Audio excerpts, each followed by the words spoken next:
What's going on, everybody? It's another episode here. This one here is our daily dose of Stephanie White.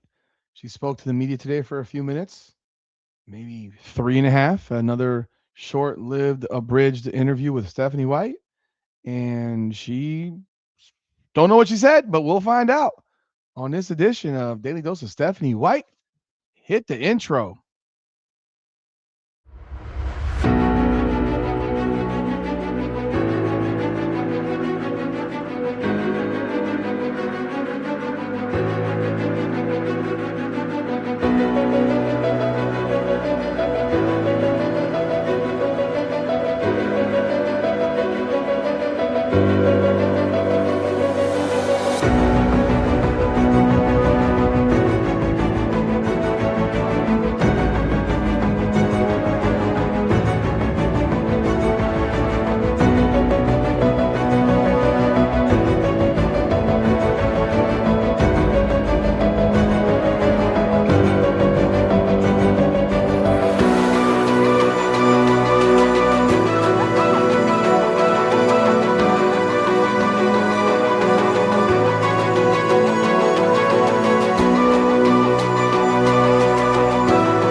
What's going on, everybody? Welcome back to another edition of Indiana Fever Unfiltered, powered by Come On Now, the podcast. I am your host, Rudy Rodriguez. Show might hit that like button, subscribe to the channel, ring the bell, and leave your comments.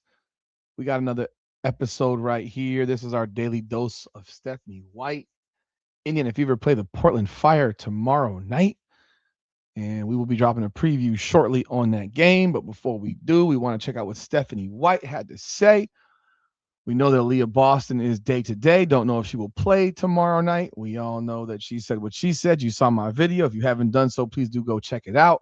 But let's listen to one and only Stephanie White. Hopefully, she says something that will actually make us, I don't know, who knows?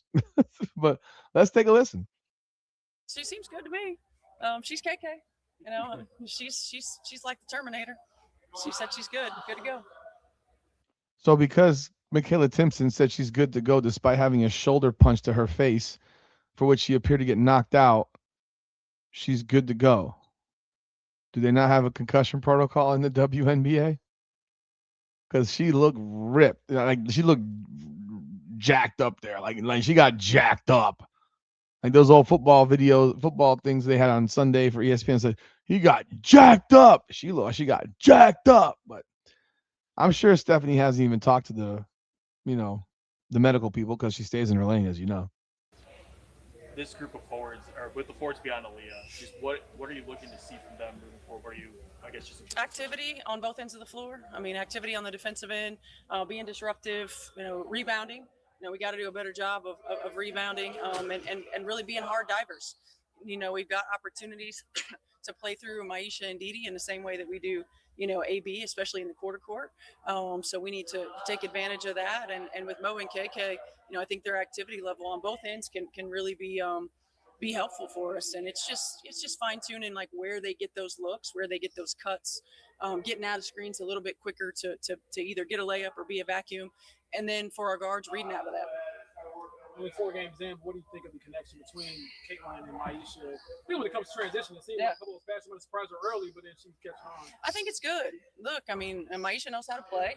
Uh, Caitlin is able to play through her in very similar ways that she's able to play through AB. And Maisha is one of those players that hunts opportunities to get to easy shots. And sometimes that's in the two-man, sometimes that's drawing. Her ability to bring the ball up in transition and get into some action is helpful too. But I think they've got a great connection. Great. Great. They have a great connection. Great. You know why? Because Maisha Hines Allen actually sets real screens. Playing Portland tomorrow for the first time since they returned. Just as someone who's been around the league for basically since its inception, what is it like to see, the growth of the league and just Portland coming back? Yeah, I mean, obviously, the last time Portland was a franchise, I was playing, and so, playing out there in the Moda Center, Tully was an opponent back then. One of my college teammates, Ukari Figs, played for them as well. So it's always nice when you see teams that you've seen in the past. I'm happy for Portland that they got a team. I think that Pacific Northwest is a great location for WNBA teams. But again, it's another opponent that's coming in. They're a scrappy, tough team that plays with multiple levels of effort, and we got to be locked in. As someone who understands the value of the 500, to see Caitlin now be the Grand Yeah. Marshal, what do you expect that to be like? I think it's going to be a lot of fun. I mean, to experience that, I'm not sure if she's been yet or not, but to experience that as the Grand Marshal, I think is it's one of the highest honors you can get in the state of Indiana. So I think it's going to be a lot of fun for her. Before getting to end, what improvements or what have you seen just defensively in terms of step forwards, backwards? Yeah, I mean, I think we've continued to progress. Obviously as coaches, we want it to be seamless, quicker. But at the same time, I think that we're improving in areas of rotation. We're improving in activity level. We still have a lot of room for growth. I felt like, we had some really good growth over the last 2 games, and we've got to continue that progress. In what ways does Tully help your staff and become an asset as a former player that you can lean on? Yeah, I mean, number one, she's been there. She has different perspectives, played on a lot of different teams, played with a lot of different players, having the international experience, having coaching experience at various levels. And her personality is really good. I mean, she's reflective, a lot. She brings a different perspective, which I think is good. And she's done it. I mean, I think that's the thing you have when you look at our staff. It's like everybody has done it. All right, man. Oh my God. These media sessions are almost a complete waste of time when it comes to her.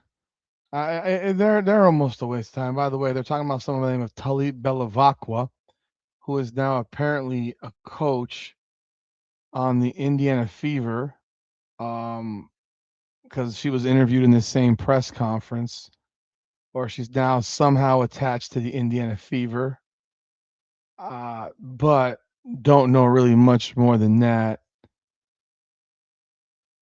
Another interview that just told you literally nothing. I mean, it almost is like an expertise level of uselessness. I can't even criticize it because there's nothing to criticize. She said almost nothing. So we're talking about someone named Tully Belavacqua. We're talking about the Portland Fire and them being a new team and all this crap, and her actually having an actual comment about this scrappy new team. It's an expansion team. They're somehow 2-2 with wins over the Liberty and the Sun, and they lost to the Sky and the Liberty. Their roster is nothing to brag home about. They got a pretty good point guard in Carla Leite, but like not a lot of anything in this interview. Just hard to watch, hard to listen to. You learn nothing. Here. You except for the fact that Michaela Timpson apparently is somehow Iron Man and can recover from a massive headshot faster than mostly anybody, but that remains here nor there. Y'all let me know y'all thoughts in the comments of this one. I don't have a whole lot on this one, man. I'm sorry. I don't have a whole lot to say about this. She said nothing. They asked nothing, and you got nothing. And we got no question on the status of Aliyah Boston. I mean, what the freak? You got no Aliyah Boston status from the head coach, but you got status on Michaela Timpson. Like, what in the world is going on? Y'all let me know y'all thoughts in the comments. Hit that like button and subscribe to the channel. This is Indiana Fever Unfiltered, powered by Come On Now, the podcast. Come on now.